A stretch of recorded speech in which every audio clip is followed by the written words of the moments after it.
നമസ്കാരം, പ്രവാസി മലയാളിയിലേക്ക് സ്വാഗതം. സകല പ്രതിസന്ധികൾക്കിടയിൽ ഇരിക്കുമ്പോഴും പ്രവാസികൾക്ക് ആശ്വാസമായി ഒരു വാർത്ത വരികയാണ്. കറൻസിയുടെ മൂല്യം ഉയർന്നു. ഡോളറിനെതിരെ രൂപ ദുർബലമായതോടെയാണ് ഗൾഫ് കറൻസികളുടെ വിനിമയ നിരക്കിലും കാര്യമായ വ്യത്യാസം വന്നിരിക്കുന്നത്. അന്താരാഷ്ട്ര വിപണിയിൽ ഇപ്പോൾ ഒരു UAE ദിർഹത്തിന് 20 രൂപയിലേറെ ലഭിക്കുമെന്ന സ്ഥിതിയാണ് ഉള്ളത്. ഇതനുസരിച്ച് 1000 ഇന്ത്യൻ രൂപ ലഭിക്കാൻ 50 ദിർഹം നൽകിയാൽ മതിയാകും.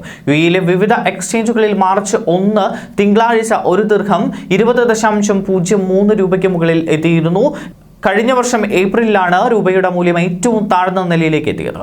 പിന്നീട് നവംബറിൽ ഒരു ദിർഹം 20.35 രൂപ വരെ എത്തി. ഈ അവസ്ഥ തുടർന്നാൽ റെക്കോർഡ് മറികടക്കുമെന്നാണ് പ്രവാസികൾ ഇപ്പോൾ പ്രതീക്ഷിക്കുന്നത്.